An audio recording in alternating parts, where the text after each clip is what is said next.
नमः सिद्धेभ्यः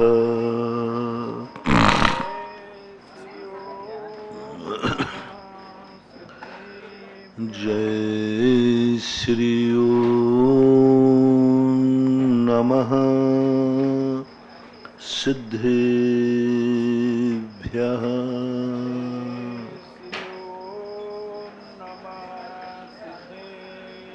सर्वमंगल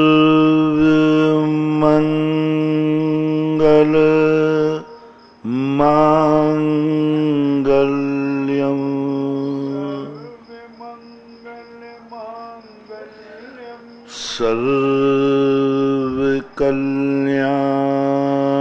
सर्वकल्याणकारिकं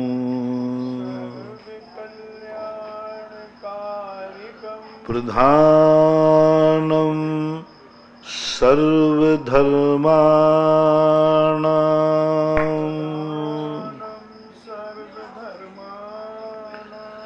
जैनं जयतु शासनम् जैनं जयतु शासनम्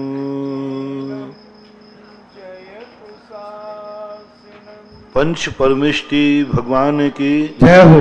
आचार्य श्री गुरुवर कुंद कुंद महाराज की जय हो। आचार्य श्री गुरुवर विद्यासागर महाराज की जय हो। बोले निरावक श्रवण मुनि पुंगव 108 श्री सुधा सागर जी महाराज की जय हो। समस्त मुनि संघ की जय हो। कल प्रसंग चला था कि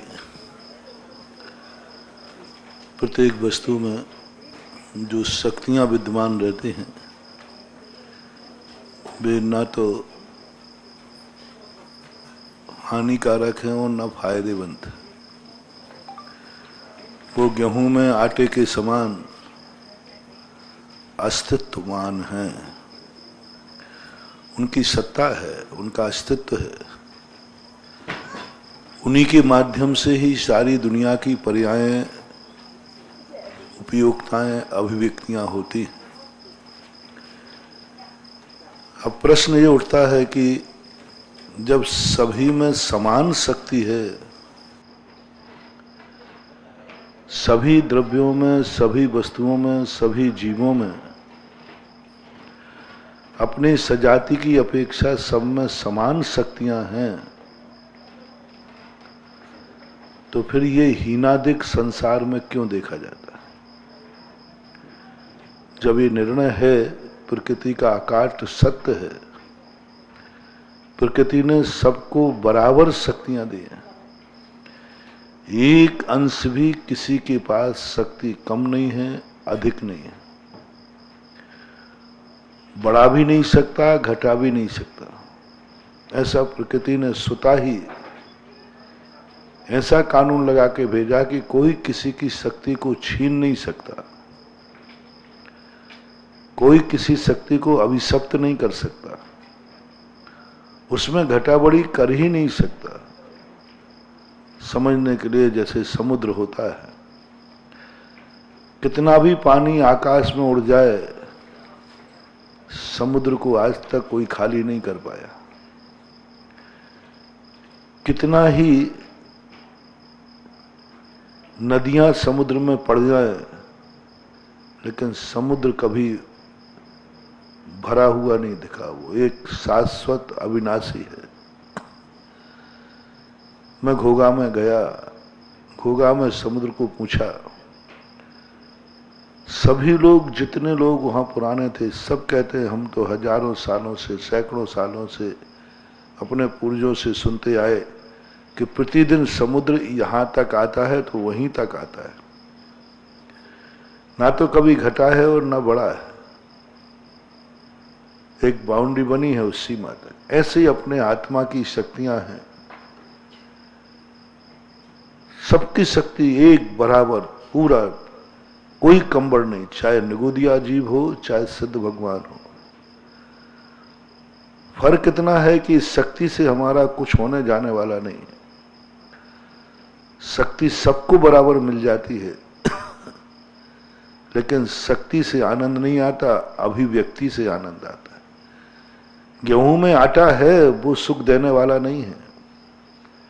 गेहूं से जब कोई व्यंजन बने, कोई वस्तु बने, तो वो स्वाद आएगा, ताकत आएगी।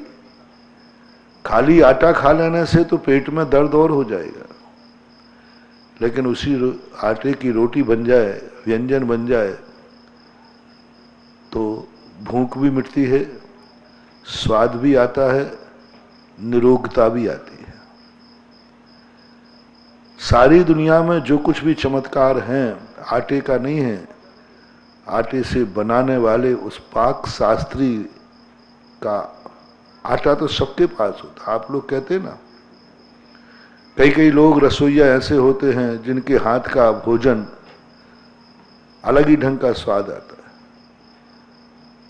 आटा दाल सबके पास वही है, लेकिन बनाने वाले की जो कला होती है, उस कला से भी उसी आटे का स्वाद बढ़ जाता है, बना देता है। ऐसा ही संसार में रहने वाले जितने जीव हैं, सबके पास शक्तियां बराबर हैं, लेकिन एक व्यक्ति उन शक्तियों को इस ढंग से उपयोग करता है कि वो एक दिन सुखी होता है, सुखी रहता है, और एक व्यक्ति उन्हीं शक्तियों को लेकर के दुखी होता है, अपने जीवन का नाश कर देता है। शक्ति में कोई अंतर नहीं है। शक्तियां रिजर्व बैंक के समान हैं। बैंक से नोट निकलता है, अच्छे आदमी के हाथ में जाता है, वह उसका सदुपयोग कर लेता है, पुण्य कमा लेता है। इसलिए कहा ना, धन बुरा हु भला कहिए। धन बुरा है और भला भी है। धन ना बुरा है ना भला है, किस हाथ में है उसके अनुसार अच्छा बुरा होता है। धन तो धन होता है, नोट तो नोट होता है। शराबी के हाथ में पहुंच जाए तो वो पाप के लिए प्रेरणा करता है, और सज्जन के हाथ में पहुंच जाए तो उससे धर्म कमा लेता है। दान देने वाले नोट अलग छपते हों, शराब पीने वाले नोट अलग छपते हों, सो बात नहीं है। नोट तो नोट ही है। इसी प्रकार पापियों की आत्मा की शक्ति अलग होती हो, धर्मात्माओं की शक्ति अलग होती हो, सो बात नहीं है। शक्ति में सब रिजर्व बैंक के नोट के समान, एक समान। उसको अभिव्यक्त किसने किया? किसने उसके हाथ में गया? कौन सा निमित्त उसको मिला?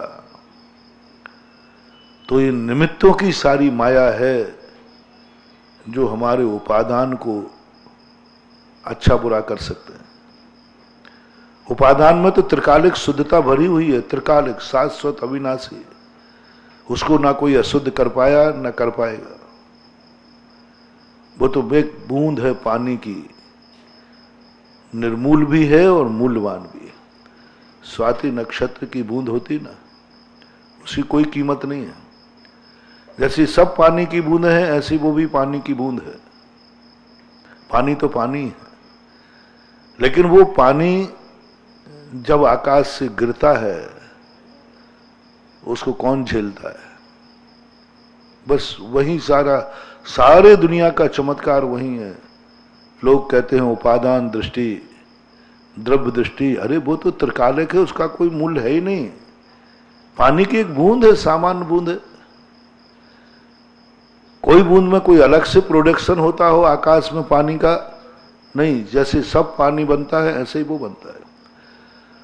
वो बूंद बस स्वाति नक्षत्र में उसका निर्माण हुआ। अब देखना, प्रोसेस वही है। समुद्र से भाप जाती है, ऊपर जाके ठंडी होती है, लेकिन काल का कितना अंतर पड़ गया। स्वाति नक्षत्र ने उसको मूल्यवान नहीं बनाया। स्वाति नक्षत्र में वो पानी बना, भाप का, कितनी शक्ति उसमें आ गई। और अभी भी कुछ नहीं, पानी है। अब जब वो गिरता है, झेलने वाला कौन है? झेलने वाला कौन है? उस पानी को झेलने वाला कौन है? वो बूंद यदि नदी के अंदर सीप के मुख में चली जाती है और सीपें तो बहुत पड़ी हैं, उसी समय सीप का मुख खुला और वो बूंद चली गई, मोती बन जाती है, अनमोल हो जाती है। वही पानी की बूंद उसी समय हाथी ऊपर सूंड किए हो, जब वो स्वाति नक्षत्र की बूंद गिर रही हो, यदि वो उसकी सूंड में चली जाए तो गजमोती बन जाते हैं। ऐसे ही नहीं बनते हैं गजमोती। साल भर में एक बार स्वाति नक्षत्र आता है, यही आसौज के महीने में।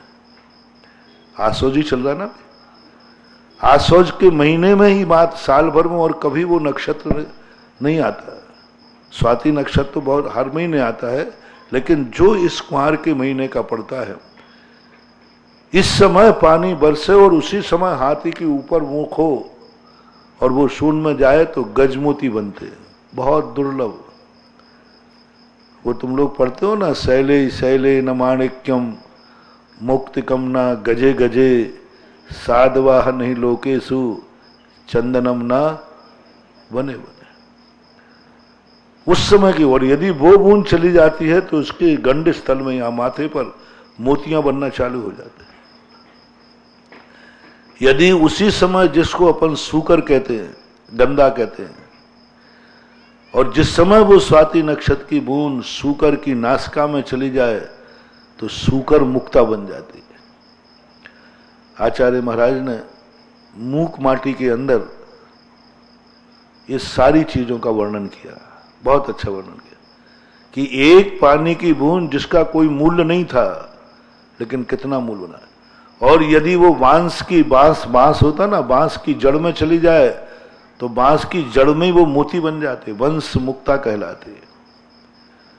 अब देखना, और वही नक्षत्र की बूंद यदि सांप की नाक में चली जाए तो नागमणि बन जाती है। नागमणि होती है ना, नागमणि। अब देखना, नाक में और मुंह में कितना अंतर है, कितने इंच का मालूम। सांप के मुंह में और नाक में कितना अंतर है, सेंटीमीटर बैठेगा। अब 1 सेंटीमीटर ऊपर यदि वो बूंद गई तो नागमणि बन गई, और वही यदि जिस समय सांप मुंह खोले हो और मुंह में चली जाए तो हलाहल जहर बन जाती है। ऐसा जहर बनता है उसके मुंह में, यदि आसौज के महीने में सांप फन फैलाए, मुंह परवाए और वो बूंद उसके मुंह में चली जाए, ऐसा जहर बनता है कि उसकी फुसकार से लोग मर जाते हैं। हलाहल जहर है, पोटेशियम साइनाइड जैसा। अब एक पानी की बूंद ने कितने जीवों के संपर्क में आया, उसको क्या क्या कर डाला। बस ये तो मात्र एक उदाहरण था। अपनी आत्मा की शक्तियां भी ऐसे ही हैं, पानी की बूंद के समान कुछ भी नहीं, इनका कोई मूल्य नहीं है। और इनके बिना भी कोई मूल्य, यदि वो स्वाति नक्षत्र की बूंद ना हो, उसका अकेला कोई मूल्य नहीं है, लेकिन उसके बिना भी तो मोती नहीं बनेगा। बाकी तो एक, और कीचड़ में गिर जाए वो बूंद तो कीचड़ बन जाती है, समाप्त हो जाती है। कितनी बूंदें हैं जो कीचड़ में गिरती हैं स्वाति नक्षत्र की, कोई मतलब नहीं है, समाप्त हो जाती। तो उस शक्ति का, जो अपनी आत्मा की शक्तियां हैं, इन शक्तियों के लिए कौन निमित्त है, किसके हाथ में लग रही हैं शक्तियां? द्रव्य, क्षेत्र, काल, भव और भाव। कल जो मैंने कहा था, सकारात्मक और नकारात्मक ऊर्जा, आज की भाषा में, हमारे सैद्धांतिक भाषाओं के शब्द अलग हैं, लेकिन आज की भाषा में हम सकारात्मक और नकारात्मक ऊर्जा, लोग कहते महाराज जी मैं इतनी मेहनत करता हूं लेकिन हमेशा फेल होता हूं। नकारात्मक ऊर्जा क्यों? तुम समझ नहीं पा रहे हो। एक ही वस्तु एक व्यक्ति को बुरी कारक है और वही एक को अच्छा है। एक ही वस्तु, एक ही मुहूर्त, एक ही कार्य, 2 व्यक्ति एक कार्य कर रहे हैं, एक को पाप का बंध हो रहा है, एक को पुण्य का बंध हो रहा है, क्रिया एक ही है, एक ही क्रिया, कोई अंतर मत समझना। द्रव्य किसे कहते हैं? द्रव्य के अनुसार हमें सकारात्मक नकारात्मक ऊर्जा मिलती है। हमारे यहां पुण्य और पाप की परिणति मानो, क्रिया एक ही है, शुद्ध क्रिया है। मान लीजिए, सपोज कीजिए आप दीप प्रज्वलन करते हैं प्रतिदिन। किसी भी कार्य का दीप प्रज्वलन मंगलाचरण हर व्यक्ति से नहीं कराया जाता, उसका कोई कमेटी सिस्टम नियुक्त करती है। कि इन सब में पुण्यात्मा कौन है, इस सब में इज्जत वाला कौन है, इस सब में सबसे बड़ा पद पर कौन है, हर किसी से दीप प्रज्वलन नहीं कराते। दीप प्रज्वलन के लिए कमेटी वाले बैठते हैं, सोचते हैं, निर्णय करते हैं दीप प्रज्वलन कौन करेगा। तो आप कहते कोई मुख्य अतिथि आ रहा है, कोई नेता आ रहा है। नेता है पुण्यात्मा जीव है। कोई सेठ आ रहा है, अभी निर्धारित कर लिया कि जो शांति धारा करेगा वो करेगा।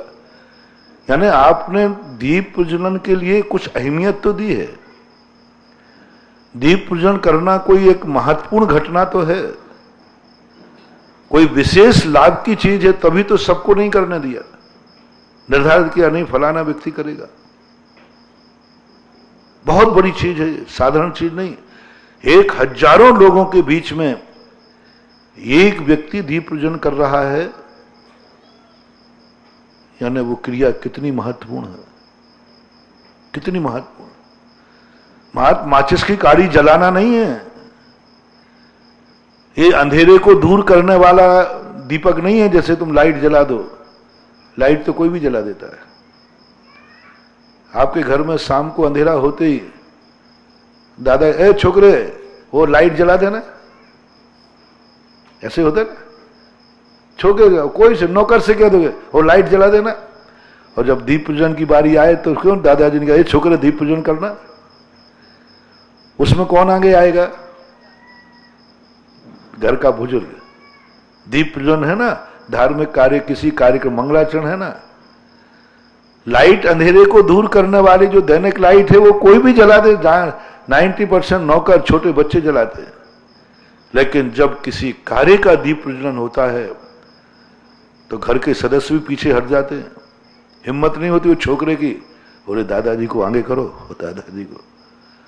अरे मैंने कहा भाई तू तो लाइट रोज को जलाता है महाराज, वो लाइट अलग है और ये लाइट एक सगुन है।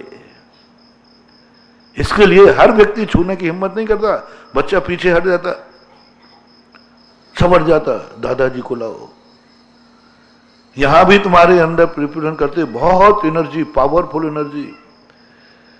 ये दीप प्रज्वलन अंधेरे को दूर करने के लिए नहीं है, ये कार्यक्रम को सगुन करने के लिए है। अब इस कार्यक्रम में जितना लाभ हुआ, जितनी उपलब्धि हुई, वो सब का भाग उसको जाएगा जिसने दीप प्रज्वलन किया है। कोई भी, मैंने मानो पंचकणक का दीप प्रज्वलन है, चातुर्मास की अखंड ज्योति है, आपने चातुर्मास की अखंड ज्योति रखी, कोई अंधेरा दूर करने के लिए नहीं रखी है, एक सगुन किया। चातुर्मास सारी दुनिया के लिए अंधकार से दूर हटाए, प्रकाश दिलाए, सारी दुनिया के लिए। इसलिए मात कमेटी ने यूं लाके नहीं जला दिया, उसके लिए चयन किया। बहुत बड़ी एनर्जी मिलती है जब किसी भी मांगलिक, वो कितना बड़ा मांगलिक कार्यक्रम है। अब इसी ज्योति से, इसी दीप प्रज्वलन से अलग अलग प्रकार के पुण्य हैं। इस ज्योति से कितना बड़ा कार्यक्रम हल होने वाला है। यही दीप आपने छोटे कार्यक्रम किया, यही दीप आपने पंचकणक का किया, यही दीप आपने बहुत बड़ी सभा में किया, यही दीप आपने बहुत बड़े कार्यक्रम का किया, और यही दीप आपने भगवान और गुरु के कार्यक्रम का किया। मान लीजिए अभी प्रोचक एक दीप प्रज्वलन आपने अपने घर के नागल के लिए किया, एक घर में आकर के किसी और कार्यक्रम के लिए। अब एक कार्यक्रम दीप प्रज्वलन किया किसके लिए? कि गुरु महाराज का प्रवचन होना है। अब इस प्रवचन से जितने लोग 1-1.5 घंटे तक ज्ञान लेंगे, वो सारा का सारे ज्ञान का छठा भाग उसे जाता है जो दीप प्रज्वलन करता है। इस समय इतनी सकारात्मक बहुत सकारात्मक ऊर्जा निकलती है। तुम प्रज्वलन करके बैठ गए, इससे कोई फर्क नहीं पड़ता, वो सकारात्मक ऊर्जा बैठ रही है, तुम कहीं भी चले जाओ, क्योंकि तुम्हारा दीप जल रहा है, सकारात्मक ऊर्जा दे दे, तुमने एक इतने बड़े कार्य का सगुन किया। अब इसी का और एनर्जी बढ़ जाएगी जब आप पंच कल्याणक का करेंगे। भगवान का पंच कल्याणक हो रहा है। अब पंच कल्याणक में दीप प्रज्वलन करना, लोग दीप प्रज्वलन की रस्म की क्रिया को एक रस्म मानते हैं। जब मैंने पूरा दीप प्रज्वलन को एनालिसिस किया और जबकि एनर्जी जब मैंने टेस्ट की, अभी एक सामान दीपक जला के लाओ किसी बच्चे से, नौकर से, 1 लाख दीपक जला दो, उनकी एनर्जी और यहां कार्यक्रम की एनर्जी की एक छोटी सी दीपक जला दो, इसकी एनर्जी सबसे ज्यादा निकलती है। दीपकों के लिए दीपक सब है, अग्नि वही है, घी वही है, दीपक वही है, बाती भी वही है और जलाने वाला भी वही है, सब कुछ वही है। लेकिन ये दीपक काय के लिए? रात्रि का अंधेरा मिटाने के लिए, अपने को ठोकर से बचने के लिए। किसके लिए ये दीपक जलाया? पढ़ने के लिए? किस लिए दीपक जलाया? अभिप्राय बताओ। ये दीपक एक ही दीपक है सब, लेकिन सब दीपकों की एनर्जी एक सी नहीं है। सारे दीपकों का प्रकाश एकदम एक जैसा नहीं है। सारे दीपक सकारात्मक ऊर्जा नहीं देंगे। किस लिए जलाया? एक चोर ने दीपक जलाया, किस लिए? माल कहां रखा है? अब वो नकारात्मक ऊर्जा देगा। दीपक वही है, सब कुछ वही, कुछ बदलने की चेष्टा मत करना, सब कुछ वही है। लेकिन बस आपका किस लिए आपने किया? आपने पंच कल्याणक का किया। अब 5 दिन या उस दिन भगवान की क्रियाओं का मंगलाचरण देखो तो सही। दुनिया तो भगवान को सगुन मानती है और तुम्हारे हाथों से भगवान का सगुन हो रहा है, ये पुण्य कम है क्या? दुनिया किसको सगुन मानती है? अरहंत मंगलम, सिद्ध मंगलम, सारी दुनिया जिनको मंगल मान रही है, और तुम ऐसे प्रभु के कार्यक्रम का सगुन कर रहे हो, तुम ऐसे प्रभु के कार्य का दीप प्रज्वलन कर रहे हो, ऐसे कार्यक्रम का तुम मंगल का आगाज कर रहे हो।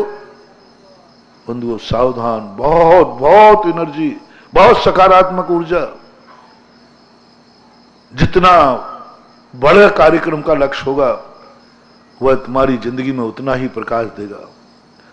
ना जाने कितने बार तुम्हारी बुद्धि अंधेरे में भ्रमित होगी, किम कर्तव्य विमूढ़ होगा।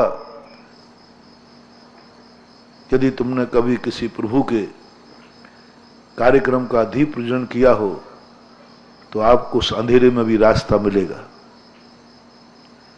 अंधेरे में मिलेगा जहां आप सब कुम कर्तव्य मूड हो गए हो। और इसका एक प्रैक्टिकल तुम्हें देता हूं। मैं सदा कहता हूं कि मैं जो भी बोलता हूं उसका तुम लोग प्रैक्टिकल किया करो। मैं तो करते ही रहता हूं, लेकिन मेरा प्रैक्टिकल अलग होता है, तुम्हारा प्रैक्टिकल अलग होता है। हमारे प्रैक्टिकल तो द्रव्य रूप नहीं रहते, हमारे प्रैक्टिकल तो भाव रूप रहते हैं। हमारा प्रैक्टिकल तो आशीर्वाद रूप रहता है। कई बार मैं उलझन में फंसता हूं, कई बार मन उलझनों में फंस जाता है, कई बार किसी समस्या का समाधान नहीं होता। मैं तुरंत आंख बंद करता हूं।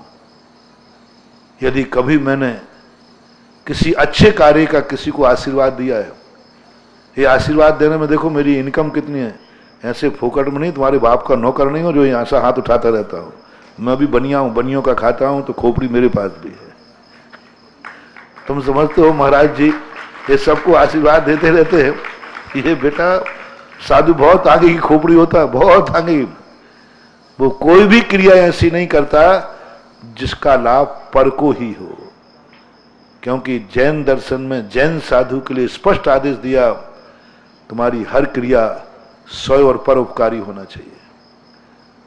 मात अकेला पर का ही उपकार करते रहोगे तो जैन दर्शन उस साधु को मूर्ख कहता है।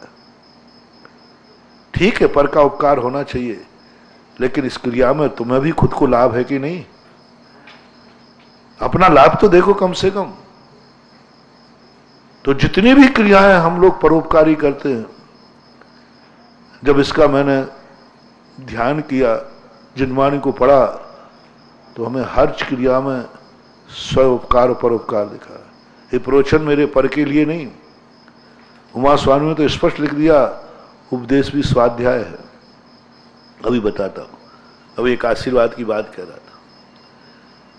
आप समस्या से ग्रसित होकर आए, महाराज जी आशीर्वाद दे दो, आते ही हो, भावना भी करते हो, और मैंने मन पूर्वक आशीर्वाद दे दिया, हाँ भाई तुम्हारी समस्या दूर, मन पूर्वक।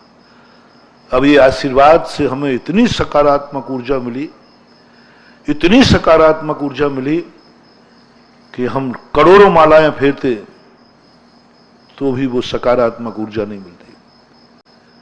जो उस समय सकारात्मक ऊर्जा मिली, जिस समय आप अपनी एक अनैतिक कार्य नहीं, गलत कार्य नहीं, अच्छे कार्य करें, जब आशीर्वाद लेते हैं, और उस समय मेरा मन वचन काय योग बन जाए, नहीं, यह व्यक्ति जिस समस्या से ग्रसित है इसको सफल होना चाहिए, ये व्यक्ति बीमार है, निरोग होना चाहिए, ये व्यक्ति परेशान है, इसकी परेशानी दूर होना चाहिए। यदि साधु के मन में उपयोग में ये बात आ गई, उस समय साधु को लाभ देखना, उस समय इतनी सकारात्मक ऊर्जा मिलती है, इतनी सकारात्मक ऊर्जा। अब वो साधु जिस समय परेशानी में पड़ेगा,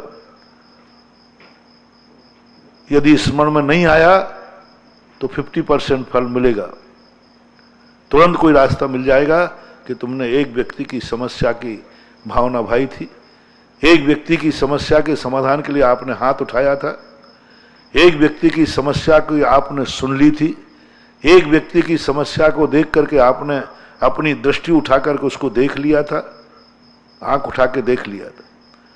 कोई जरूर नहीं कि हाथ से ही हो, पहला मन से आपने उसकी समस्या को मन में उपयोग में ला लिया और ये भाव कर लिया, हाँ मेरा भावना है कि इसकी समस्या दूर होना चाहिए। मन का बहुत बड़ा प्रभाव है। लोग कहते हैं भावनाओं का क्या प्रभाव पड़ता है? भावनाएं स्वउपकारी हैं, परोपकारी तो साइड में है। बड़े बड़े तीर्थंकर, बड़े बड़े सब आत्माएं क्या भावना भाती हैं? सुखी रहें सब जीव जगत के, कोई कभी ना घबरावे, बैर पाप अभिमान छोड़ जग नित्य नए मंगल गावे। मानसिक भावना से सकारात्मक एनर्जी, सकारात्मक एनर्जी बहुत भारी, सबसे ज्यादा सकारात्मक एनर्जी मिलती है भावना में, सबसे ज्यादा। वचन से काया से कम मिलती है। सबसे ज्यादा यदि तुम्हें सकारात्मक ऊर्जा चाहिए है तो आप मन से जगत के कल्याण की भावना भाइए। बिल्कुल फोकट का है, कोई पैसा नहीं, कोई ताकत नहीं, कुछ नहीं। सुबह उठ करके बस एक मानना चाहिए, संसार सब सुखी हो। सकारात्मक ऊर्जा आपने बांध दिया कि हर घर में मंगल हो, सकारात्मक ऊर्जा। कोई बैरी ना रहे, सकारात्मक ऊर्जा। कोई पापी ना रहे, सकारात्मक ऊर्जा। भावना से, भावना से माना है। सुबह उठ करके बस एक बार भावना भालो। दुनिया को सुख होगा कि नहीं होगा पता नहीं, लेकिन आपको उठते ही तुमने इतनी सकारात्मक ऊर्जा नमोकार मन से नहीं मिलेगी, इतनी सकारात्मक ऊर्जा उससे नहीं मिलेगी। सकारात्मक ऊर्जा सबसे ज्यादा मिली आपने किसकी भावना भाई? उठते ही आपके मन में क्या भाव आया, क्या परिणाम आपके बने। इसलिए कहते हैं कि कैसे भी करो, प्रारंभ अच्छा करो। दिन में तुम्हें जो करना है सो करना, तुम्हारी मर्जी पड़े सो करना, लेकिन first impression is last impression. जैसे ही तुम्हारी आंख खुले, जैसी चेतन दशा आए, उस समय का परिणाम कोड करना, वो महत्वपूर्ण है। वो है तुम्हारी पूरे दिन भर का मंगलाचरण, वो है तुम्हारी दिन भर का सबसे बड़ा सगुन कि आपको उठते ही, आंख खुलते ही आपका परिणाम क्या हुआ, उठते ही आपका क्या भाव हुआ, उठते ही आपके पहले समय में आपके मन में क्या आया। बहुत सावधान रखना, बहुत बड़ी बात बता रहा हूं। मान पहला फर्स्ट शायद जैसे आपकी आंख खुली, चेतन आए, पहली बात आपको उसको कोट करना, पहला क्या भाव आया।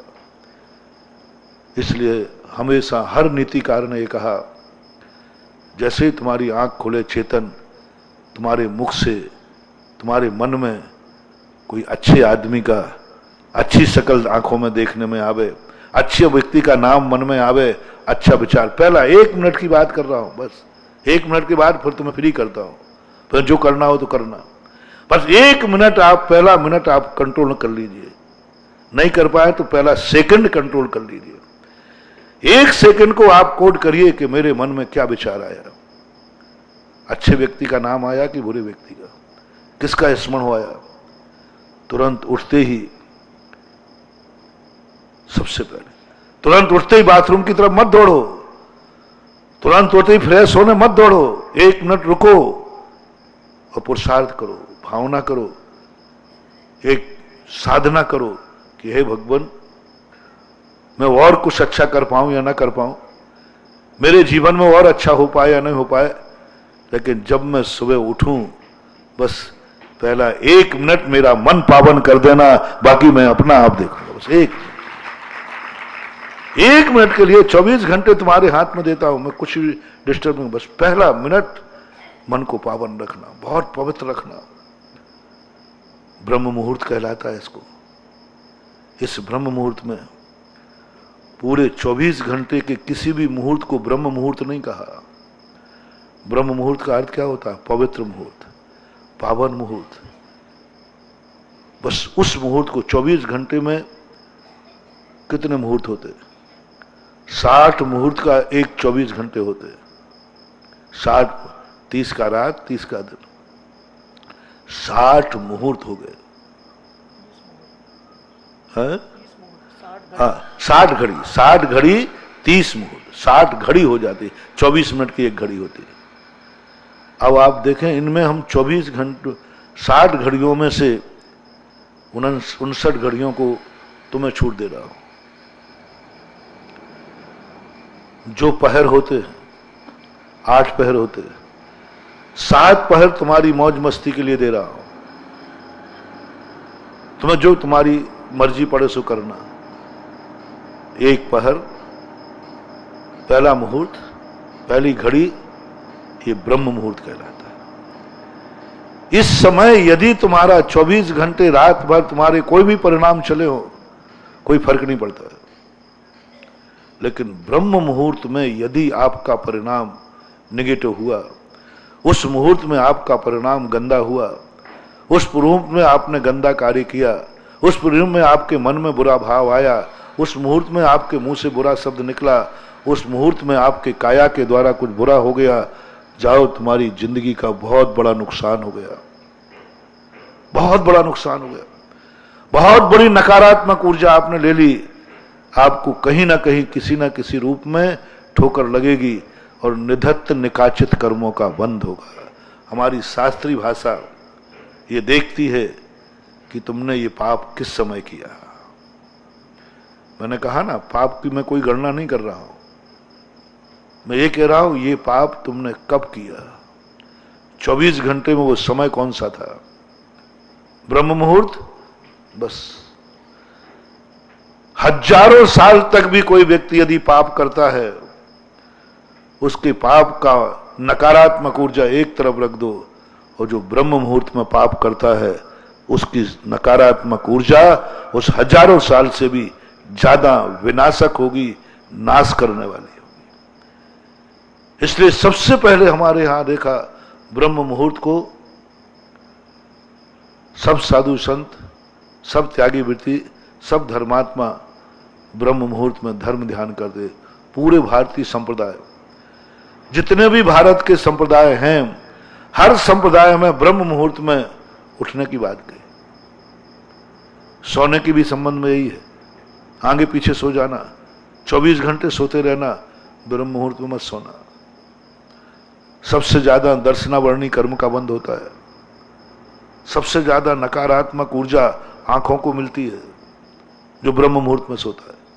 आप आज पूरा 24 घंटे पड़े ना, उस ब्रह्म मुहूर्त को टालो, और उस ब्रह्म मुहूर्त में यदि आपने पावन कार्य किया, पावन यदि कार्य किया उस ब्रह्म मुहूर्त के अंदर, तो आप ये समझना कि आपने बहुत बड़ी सकारात्मक ऊर्जा, बहुत बड़ी एनर्जी, बहुत बड़ा सगुन कर लिया। बस उतनी देर के लिए उठ जाओ, बाद में सो जाना, तुम्हारी मर्जी पड़े तो।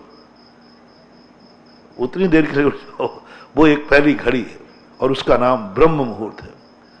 सारी सिद्धियां साधु ब्रह्म मुहूर्त में करता है। रात भर ध्यान करने के बाद भी जो फल मिलता है वो ब्रह्म मुहूर्त में मिलता है। और वो ब्रह्म मुहूर्त इतने सकारात्मक ऊर्जा वाला है, इतना बिना सौदे का मुहूर्त है वो ब्रह्म मुहूर्त, बिना सौदे का मुहूर्त है। सूर्य की किरण निकलती है, उसके पूर्व का जो मुहूर्त होता है वो बिना सौदे का मुहूर्त होता है। कोई भी कार्य करो, कोई मुहूर्त खोजने की जरूरत नहीं है, उसको प्रत्यूष काल बोलते हैं। प्रत्यूष काल का अर्थ होता है उषा के पहले का काल, और जिसके बाद उषा यानी प्रभात काल होने वाला है, उसके पहले की घड़ी बहुत सगुन घड़ी मानी जाती है। उस समय यदि आपके परिणाम शुभ हैं, इसलिए बार बार मैं कहता हूं, शास्त्र कहते हैं पहला चिंतन शुभ, अशुभ नहीं।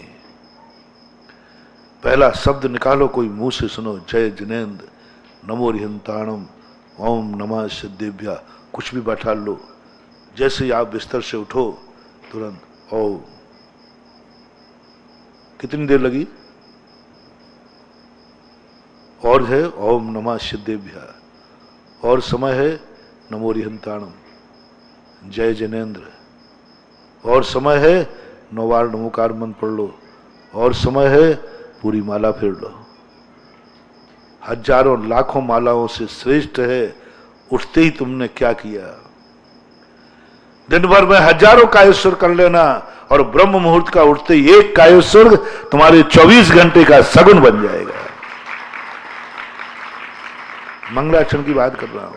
उस समय के कायस्वर में जो आपने उठते ही आपने कायस्वर किया, उसमें सकारात्मक ऊर्जा ज्यादा होती है। नमोकार मंत्र वही है, कोई भी सुधार नहीं करना, वस्तु तो वही है।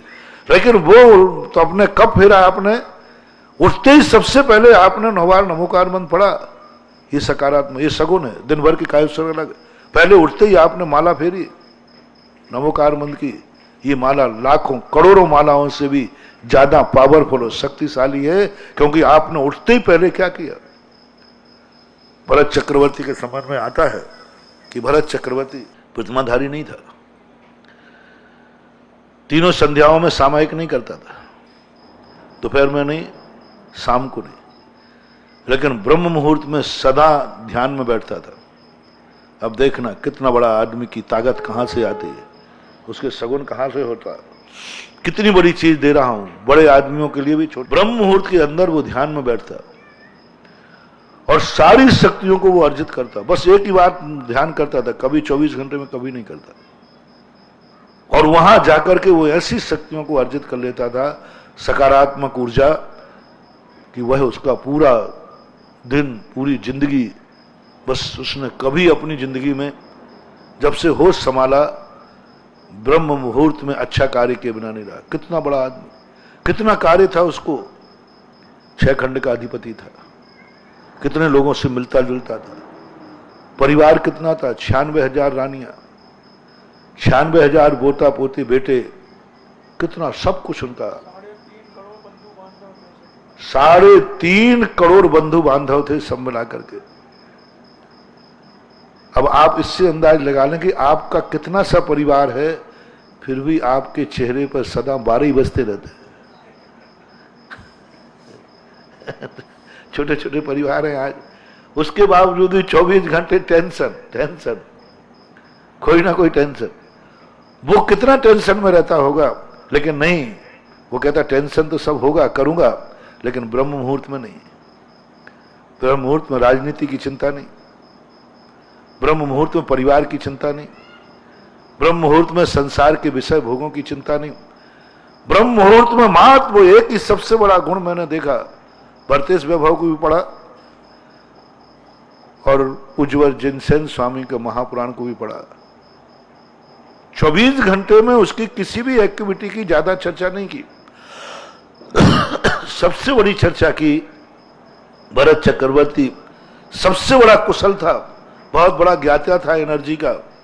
उसने कहा बस ब्रह्म मुहूर्त संभालता हूं, इस ब्रह्म मुहूर्त में मन में कोई बुरी विचार नहीं आने दूंगा, मन में संसार का चिंता नहीं करूंगा, मन में धंधे पानी की विचार नहीं करूंगा, मन में राजनीति का विचार नहीं करूंगा। मन में पहला जो ब्रह्म मुहूर्त है उसमें आत्मा और परमात्मा के अलावा मैं कुछ विचार करूंगा ही। गजब कलाकार था, गजब। उसको जल से भिन्न कह दिया, जल से भिन्न कमल,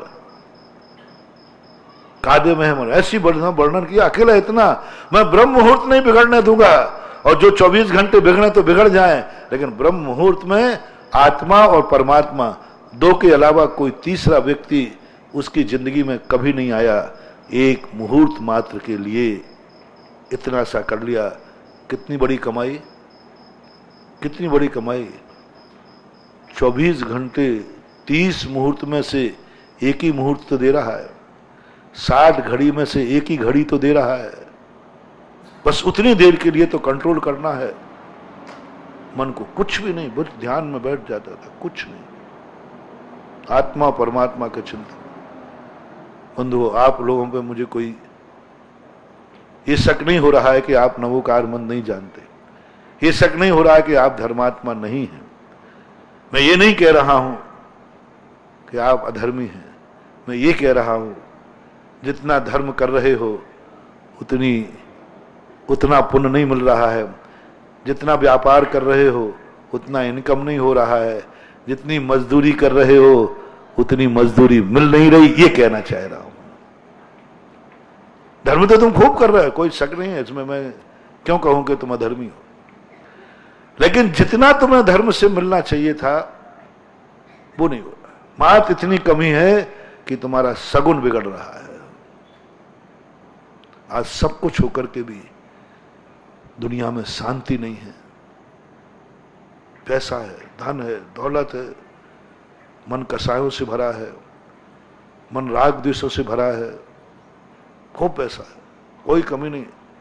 मैं कहता हूं आज गरीबी बड़ी नहीं है, अमीरी बड़ी है। हर व्यक्ति के पास कहीं ना कहीं से, पहले किसी के पास यदि 4 आना जेब में होते ना तो वो अकड़ के चलता है। ऋषभ जी, तुम्हारे बाप ने कब सबसे बड़ा रुपया कब दिया, कितना बड़ा दिया? छोटे में है 2 पैसा, 2 पैसे में तो फूला नहीं समाएगा व्यक्ति। अरे आज मेरे पास 2 पैसे हैं, आज 2 पैसे की तो क्या 2 लाख की भी कोई कीमत। 2 लाख भी हो तो लोग सोचते ये कोई पैसा है क्या? 1 मिनट, यानी पैसा बढ़ा, धन दौलत बढ़ा, आविष्कार बढ़े, सुख के साधन बढ़े। पहले तो क्या था, साइकिल भी हो तो बहुत बहुत बड़ी बात है। ज्यादातर लोग पैदल चलते थे, पैदल रास्ते होते थे। बैलगाड़ियां भी सबके पास नहीं होती थी, सब कंधे पे वो रख के, सामान रख करके जाते थे लोग। क्या बोलते उसको, बंजी, बंजी बंजी करने। सामान रख लिया, वो एक होती थी, वो आगे भी रहता था पीछे भी रहता, वो कंधे पे टांगते थे, नाम पता नहीं ऐसा टांग लेते थे और आजीविका कमा के लाते थे। खुर्जी, खुर्जी, खुर्जी। लेकिन शांति थी, बहुत शांति थी, बहुत शांति थी, सबके लिए था। और आज सब कुछ होकर के भी मन शांत नहीं हो रहा है, मन में अशांति है। मन में ऐसा नहीं लगता कि मैं बराबर बहुत सुखी हूं। सब थका हुआ सोता है और रात सुबह भी थका हुआ उठता है। उठते समय भी फ्रेशनेस नहीं दिखती, थका हुआ सा उठता है। क्यों? वो चीज मैं तुम्हें बताना चाहता हूं, वो रहस्य जो मैंने दुनिया को खोजा। तुम्हारे पास सब कुछ होकर के भी तुम्हारा मन शांत नहीं है। और हमारे जैनाचार्यों ने यही कहा कि जहां आकुलता है वही अधर्म है, और जहां निराकुलता है वही धर्म है।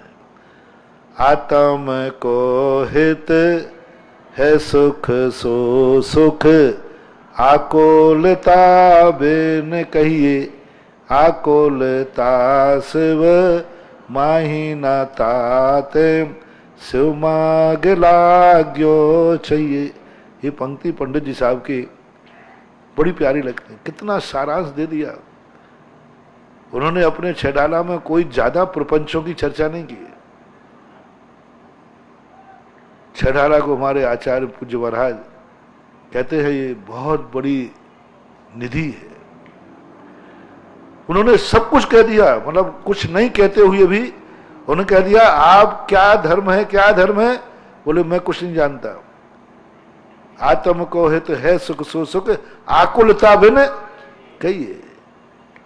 जिस कार्य में आकुलता ना हो, जिस कार्य करने के पहले, करते समय, करने के बाद शांत निर्वेद, एक अलौकिक आनंद, ऊर्जा जागृत हो, थकान नहीं। जिस कार्य करने के बाद तुम थक जाओ वो अधर्म है। जिस कार्य करने के पहले टेंशन आवे अधर्म है। और जिस कार्य को करते समय व्यक्ति मन वचन काय से टेंशन में जाए वो अधर्म है। धर्म वो है करने के पहले जोश, करते समय जोश, और करने के बाद तो ऐसा आनंद भर जाता है जैसे उसको 3 लोक की सारी जन्नत मिल गई हो। फैसला करो, पूजन के बाद थकते हो या एनर्जी से भरते हो, निर्णय करो। माला फेरने के बाद अब बहुत हो गई, थक गया, खत्म। तूने माला नहीं फेरी, मजदूरी की है। मजदूर थकता है, मालिक कभी थकता नहीं है, ये ध्यान रखना। मालिक कभी थकता नहीं और मजदूर थके बिना रहता नहीं। मजदूर तो एक एक तसले को उठाता है मन मार के, वो यही देखता रहता कोई नहीं देख रहा हो, और जैसे कोई नहीं देख रहा हो तो वो खड़ा हो जाता है, और जैसे ही देखता है उठाने चला जाता है। मजदूरों को तो आप लोग जानते हो। थोड़े से तुम लोग यहां वहां होते तो मजदूर क्या मिलता है, बैठ जाता है, आराम करता, और कोई आ गया और जल्दी उठ जाता है। कहीं धर्म भी मजदूरी में तो नहीं हो रहा है? धर्म भी कभी मजबूरी में तो नहीं हो रहा है? कोई मजबूरी तो नहीं है जो हमें धर्म करने को बाध्य कर रही है। कोई मजबूरी तो नहीं है जो हमसे कह रही है मंदिर जा। मजदूर कभी शौक से मजदूरी नहीं करता, मजबूरी में करता है। कोई नहीं नौकरी करना चाहता, कोई दुनिया का व्यक्ति नौकर बनना नहीं चाहता, लेकिन करें क्या, उसके बिना कोई दूसरा रास्ता है ही नहीं। मजबूरी में जाता है, जाना पड़ेगा, नहीं जाओगे तो परिवार भेजेगा। गजब गजब, तुम्हारे परिवार, तुम्हारे माँ, तुम्हारे पिता, तुम्हारी पत्नी, तुम्हारे बेटे, तुम्हारे परिवार, गजब, तो भी तुम्हें वैराग्य नहीं होता। तुम घर में बैठने लग जाओ, कमाना बंद कर दो तो बोलो, कितने लोग कह रहे यहां बैठा जा, यानी शांति से। घर वाले भी क्या चाहते हैं? अच्छा ये बताओ, तुम बिल्कुल घर में शांति से निठल्ले बैठे रहो तो घर में कौन खुश होगा? है? यानी सब कहते हैं जाओ दूसरे की नौकरी करो, जाओ मजदूरी करो, जाओ बेलदार बन के तसले उठाओ, अनेक तरीके हैं। यानी कोई व्यक्ति तुम्हें सुखी नहीं देखना चाहता। करो, मेहनत करो, पसीना बहाओ। माँ बाप भी कह देंगे अब तू बड़ा हो गया है, यहाँ क्या बैठा है, चल वहां कार्य करने में जा। और कार्य करना तो मेहनत का काम है। मन मार के जाते हो, मन मार के जाते हो। इसलिए जैन दर्शन कहता है ऐसा कुछ करो कि तुम्हें नौकरी ना करना पड़े, ऐसा कुछ करो कि तुम जगत के मालिक बनो।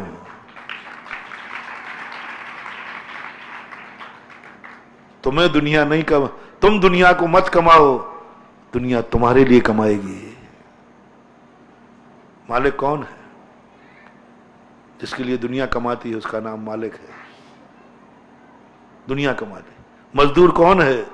जो दुनिया के लिए कमाता है, वो मजदूर है। अपन भगवान से चलते हैं, भगवान मालिक है।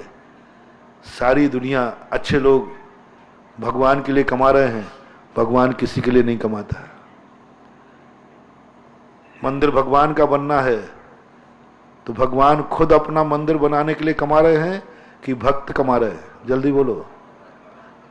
और तुम्हारा मकान क्या गजब का। पहले मुझे लगता था ये अत्याचार है, भगवान का भी मंदिर बनाए बेचारा, अपना भी मकान बनाए। ये तो नहीं कि भगवान बड़ा आदमी है अपना मंदिर ही बना ले और भक्त का भी मकान बना दो, नहीं, उल्टी माया। भगवान का भी मंदिर बनाओ और अपना मंदिर, अपना खुद का मकान बनाओ। भक्त बना रहा भगवान, मंदिर भगवान रहेंगे, मंदिर भगवान का है और बनाने की कमा रहा है। पेट महाराज का बनना है, भरना है, वो बना कौन रहा है? मालिक। मालिक किसी का नाम है। कार्य तुम्हारा है, अर्थ क्रिया तुम्हारी है, लाभ तुम्हें मिलना है, लेकिन उसका सारी मेहनत कौन कर रहा है? भोजन कमा रहा है तुम, बना रहे तुम, सब कुछ तुम कर रहे हो। यह है मालिक। वो दिन कब तुम्हारी जिंदगी में आएगा जब तुम्हारे लिए दुनिया कमाएगी और अवभाग्य मानेगी, मजबूरी में नहीं, अवभाग्य। तुम झूठ मत बोलना, साधु को आहार तुम मजबूरी में देते हो कि माथे गले पड़ गए हैं इसलिए कि आनंद से भर करके देते हो, अवभाग्य मान के देते हो। अवभाग्य बस ऐसा नहीं हिटलर चाहिए, अब क्या करूं, अब महाराज गले पड़ गए तो नहीं, वो मलकियत नहीं, वो तो हिटलर शाही है, वो तो सत्ता है। मलकियत वो कहलाती है जिससे दुनिया तुम्हारी सेवा करके अपने आप को धन्य मानती है। एक गिलास देने मिल जाए, बाहर उछलते हो, मैं हार देके आ गया, हार देके आ गया। यह है मलकियत। एक अर्घ अपन चढ़ा के आते हैं भगवान को, आनंद से नहीं उछलते, ऐसे उछलते हैं आज भगवान की पूजा कर लिया, अभिषेक कर लिया, शांति धारा कर लिया। यह है मलकियत। जिसकी सेवा करने में आनंद आवे सामने वाले को, अवभाग्यपना आवे। क्या तुमने अपनी जिंदगी में देखा कभी ऐसा क्षण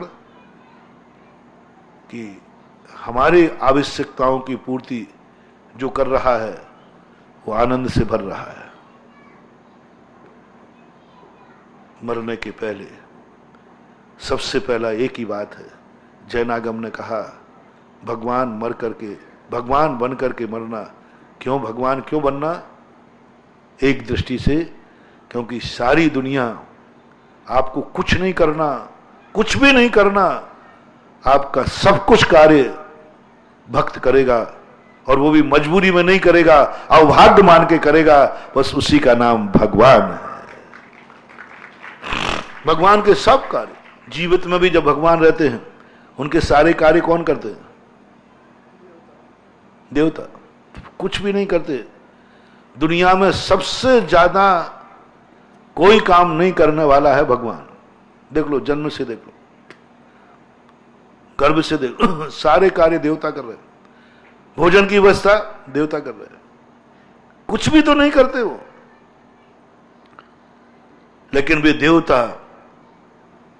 सवाल इसका नहीं है कि उनका सब कुछ कार्य देवता कर रहे हैं, दुनिया कर रही है। सवाल यह है कि करने वाले को आनंद आ रहा है कि करवाने वाले को। हिटलर में और गुंडे में, दादागिरी में अंतर है। जब करवाने वाले को आनंद आने लग जाए, समझ लेना ये मालिक नहीं है, ये गुंडा है, हिटलर है। नहीं, मेरा कार्य इससे करा लिया और करवावे। ध्यान रखना, मेरा कार्य करता है कि नहीं, नहीं तो मैं थोबड़ा बिगाड़ दूंगा। वो तो और महान निकृष्ट है। और सामने वाला डर से, भय से, लोभ से, मजबूरी में कर रहा है और करवाने वाले को आनंद आ रहा है। देखा, मेरा मकान इसने बना दिया, मुझे रोटी इसने बना दी, मुझे ये दे दिया, तो भी वो हिटलर है। मालिक की पहचान क्या है? जिसका कार्य किया जा रहा है उसको किंचित मात्र भी आनंद नहीं आ रहा है, किंचित मात्र भी। लेकिन जो कर रहा है वो अपने सौभाग्य से, आनंद से झूम रहा है। चलें, अपन भगवान की बात करते थे। भगवान के अपन जन्म कल्याणक पे, गर्भ कल्याणक से 15 महीने तक रत्नों की वृष्टि हुई, कुबेर ने बरसाई। भगवान को आनंद आया कि कुबेर को आनंद आया? भगवान को, उनको तो खबर नहीं, देखा ही नहीं। भगवान के माता पिता को भी आनंद नहीं आया, उन्होंने उन रत्नों को छुआ ही नहीं, उन्होंने उन रत्नों को छुआ ही नहीं। सब बरसते गए, लोग लूटते गए, लेते गए। कभी तीर्थंकर के माता पिता 15 महीने तक बरसे हुए रत्न को अपने हाथ में कभी उपयोग में नहीं करते, छूते नहीं, तिजोरी में नहीं रखते, भंडारे में नहीं रखते। बरसते हैं, लोग उठा के ले जाते हैं, उनको कोई आनंद ही नहीं। लेकिन कुबेर धन्य हो रहा है। जन्म होते ही मेरू पर्वत पर अभिषेक करने ले गए। इंद्रों को आनंद आ रहा है कि भगवान को? पूरी जिंदगी उठा के देख लो, राज दरबार में समोषण की रचना हुई, भगवान समोषण स्वर्णमयी रचना हुई। भगवान को आनंद आ रहा है कि कुबेर को? अभाग्यशाली कौन मान रहा है? कुबेर। पूरी क्रियाएं, और भगवान उसमें रस नहीं ले रहे। भगवान को कोई नहीं, वो तो भिन्न कमल है, उनको तो समोषण और नई समोषण से कोई फर्क पड़ने वाला? वे समोषण को छूते भी नहीं, 4 अंगुल ऊपर रहते हैं, उनको कुछ भी मतलब नहीं है। वे कमल को छूते नहीं है। फिर भी इंद्र जाकर के उनके चरणों के नीचे कमल लगा देता है। भगवान तो छू ही नहीं रहे। बोले भगवान से न छुए, लेकिन भगवान के पैर के नीचे भी उनकी धूल भी मेरे कमल पर गिर गई तो मेरा जीवन धन्य हो गया। इसको बोलते भगवान। जिसकी सेवा की जा रही है उसको किंचित मात्र भी आनंद नहीं है, लेकिन जो सेवा कर रहा है वो अभाग्य मान रहा है, उसको बोलते भगवान। ऐसे ही गुरु का होता है। आहार लेते समय साधु को आनंद नहीं आता। देखना कौन है गुरु, कौन है साधु। जितनी सेवाएं साधु करके श्रावक करता है उसमें साधु को किंचित मात्र भी रस नहीं आना चाहिए। आहार को जाते समय साधु चिंतन कर रहा है, मैंने कौन से पूर्व जन्म में पाप किए। कल परसों मैंने कहा था, साधु अपनी जिंदगी में सबसे ज्यादा, सच्चे साधु की बात कर रहा हूं, खोटे साधु से मुझे कोई लेना देना नहीं। सच्चा साधु जिंदगी में सबसे ज्यादा अपने पाप कर्म का उदय मानता है उस समय जब वो आहार को निकलता है। परिसरों को पाप का कारण नहीं मानता, वो तो निर्जरा के कारण मानता है, क्योंकि परिसय में बंद नहीं है। परिसय जय तो निर्जरा के कारण है। उपसर्गों को भी नहीं मानता, उपसर्ग भी विजय करना निर्जरा का कारण है। लेकिन सबसे ज्यादा घाटा यदि साधु को है बस आहार करते समय, और कभी नहीं। हर कार्य में निर्जरा ही निर्जरा है, हर कार्य में चलते हुए निर्जरा ही निर्जरा है, क्योंकि जीवों को बचाने का भाव है।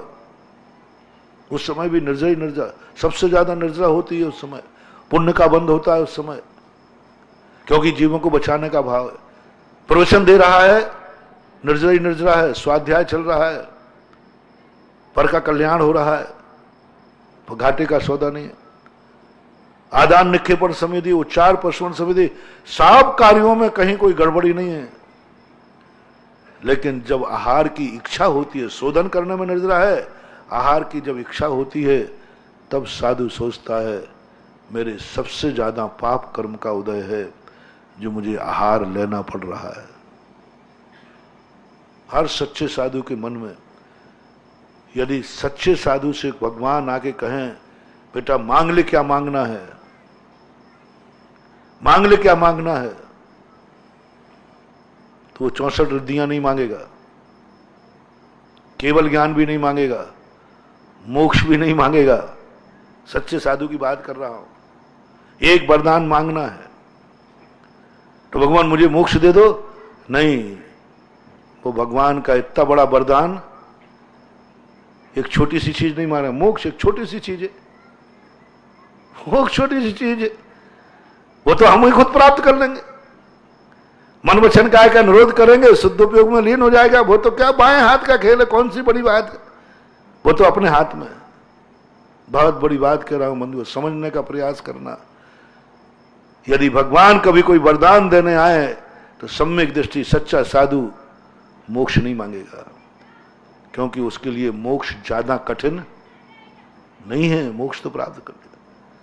शपथ श्रेणी नहीं मांगेगा, 64 रिद्धियां नहीं मांगेगा, रत्नत्रय भी नहीं मांगेगा, क्योंकि वो तो अपने पास प्राप्त कर लूंगा। वो तो सब अपने हाथ में। भगवान की इसके लिए कोई जरूरत नहीं है। रत्नत्रय प्राप्त करना अपने हाथ में। अपन लब्धियों को अपन प्राप्त कर लेंगे। भगवान कहां बीच में आ रहा है, सबको लगू। 64 रिद्धियां, कभी सम्यक दृष्टि नहीं मांगेगा। वो एक ही कहेगा, भगवान यदि देना ही है तो ये कार्य मेरे बस में नहीं है और मैं छोड़ भी नहीं सकता। क्षुधा रोग, तृषा रोग, बीमारी से डर नहीं है। ये क्षुधा तृषा ऐसे हैं जिनको हम छोड़ भी नहीं सकते, क्योंकि ग्रहण किए बिना हमारा अकाल मरण होगा, असंयम आ जाएगा। प्राणी संयम है ना, तो प्राणी में स्वयं भी तो आता है। मेरी आत्महत्या होगी, मेरा मुनिव्रत खत्म हो जाएगा यदि मैं आहार पानी छोड़ दूं, क्योंकि वो शक्ति तो है नहीं। आहार पानी छोड़ूंगा तो अकाल मरण होगा, सब मुनिव्रत चला जाएगा, रत्नत्रय चला जाएगा, सब कुछ चला जाएगा। बस इसको मैं जीतना भी चाहूं, मान लो कोई साधु हट करके जाए, नहीं मैं आहार पानी नहीं ग्रहण करूंगा, तो मुनिव्रत खत्म हो जाएगा तुम्हारा। बाहुबली तो तुम हो नहीं। आज पंचम काल के हम साधु आजीवन अन्न जल का त्याग नहीं कर सकते। यदि करेंगे तो हमारा मुनिव्रत खत्म हो जाएगा, आत्महत्या के दोष में आएंगे। किस लिए किया? कोई बीमारी आ गई थी, कोई संयम में बाधा आ गई थी, कोई ऐसा उपसर्ग आ गया था। किस लिए किया? बिना कारण के मात्र इसलिए आहार नहीं, पानी ग्रहण नहीं करना कि मैं पर को ग्रहण नहीं करूंगा, क्योंकि मैं मुनि बन गया हूं।